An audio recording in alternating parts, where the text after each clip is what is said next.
Il n'y a pas de mots pour décrire ce qu'elle vit depuis que Guy Turcotte a enlevé la vie de leurs 2 enfants. Voici Isabelle Gaston.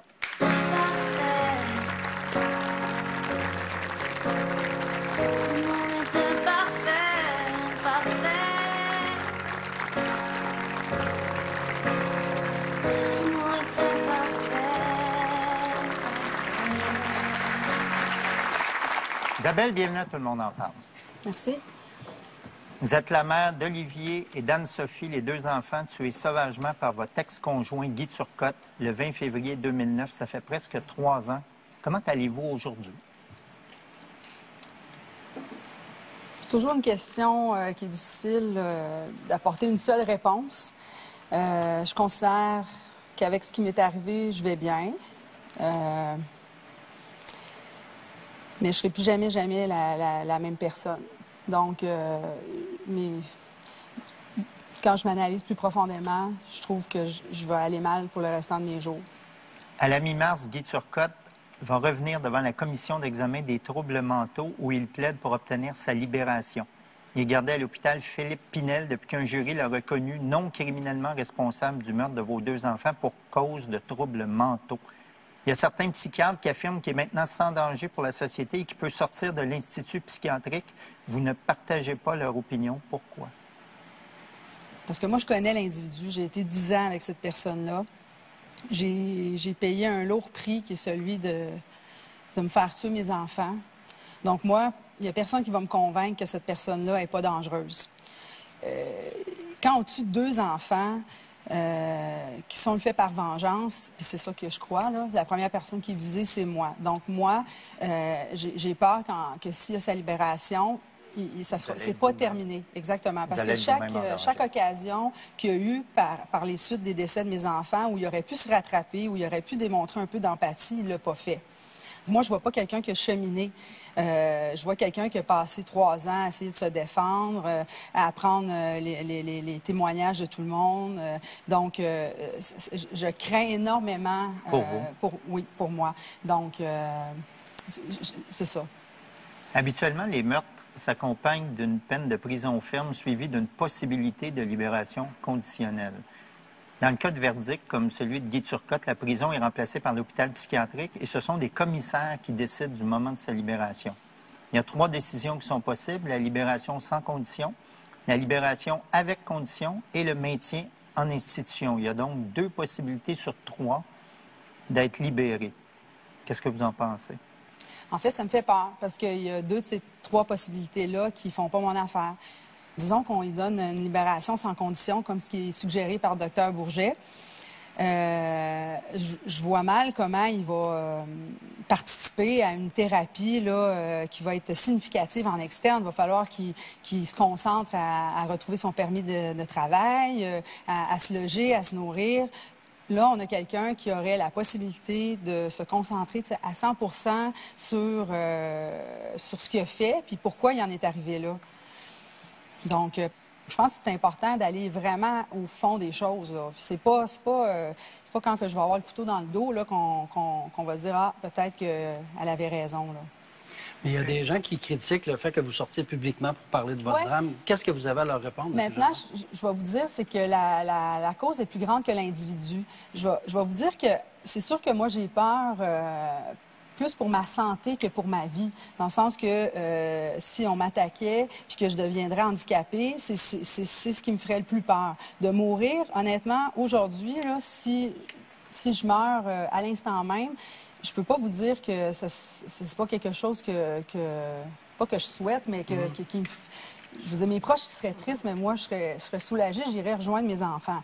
Mais à chaque année, il y a de plus en plus de gens qui vont faire appel au verdict d'irresponsabilité criminelle. J'attendais que quelqu'un prenne le flambeau, lève puis dénonce. Mais je me rends compte que les astres sont un peu enlignés. Vous en avez fait votre mission. J'entendais dire qu'en 92, il y avait 20 personnes qui avaient utilisé l'article d'irresponsabilité criminelle. Puis que cette année, il va en avoir 1400 qui vont l'utiliser. Comme si c'était rendu un truc. Oui. Puis en fait, pourquoi je sors publiquement, il y a la peur. Mais c'est pas que je veux comment je pourrais dire, m'acharner sur lui, là. Hein? Je pense que comme société, là, on se donne des règles. Puis, à un moment donné, il faut les respecter, ces règles-là. Vous trouvez que l'aide offerte aux victimes d'actes criminels comme vous n'est pas adéquate? Vous lancez d'ailleurs une pétition en ce sens. Quelle aide vous a-t-on offerte et pourquoi vous n'êtes pas satisfaite? Premièrement, c'est très compliqué de remplir le formulaire d'aide. J'ai été obligée de me faire aider. Donc, et vous étiez sous le choc aussi? Oui, probablement que je me suis dit ça, mais honnêtement, je suis habituée de remplir des formulaires. Là, je le fais pour mes patients. Ouais. Toutes les semaines, j'en remplis. Puis celui-là, les définitions, tout ça, moi, je m'avais mis comme victime parce que je considérais que j'étais une victime. La première chose qu'on m'a dit, non, non, non, vous n'êtes pas une victime. Ah bon? Ah bon. Donc, j'ai dit, je suis quoi au juste? Fait qu'on m'a dit que je suis un proche de victime. Ah. Donc, il y a une grande différence au point de vue des services qu'on offre aux gens. Donc, en fait, les parents qui perdent leur enfant, soit de meurtre ou de disparition, les seuls services auxquels moi j'ai eu droit sont 3 000 $ pour les frais funéraires. On sait déjà en partant que ça coûte pas mal plus cher que ça. Puis un 2 000 $ pour compenser nos pertes salariales. C'est tout. Ensuite de ça, c'est 10 séances de psychothérapie. Puis on prend la peine de dire sans possibilité de prolongation.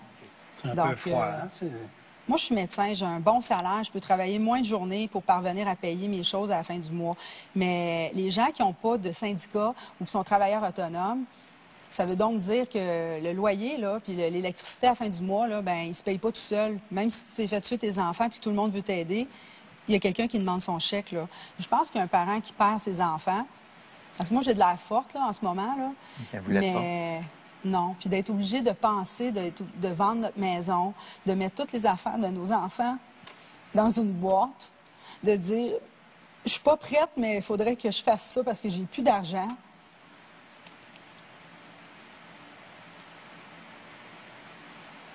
J'aimerais ça que le nombre de séances psychologiques soit plus élevé, qu'on offre un prix qui est concurrentiel au marché. Présentement, on offre 60, 65 $ quand on sait qu'un psychologue, ça coûte entre 70 et 90 $.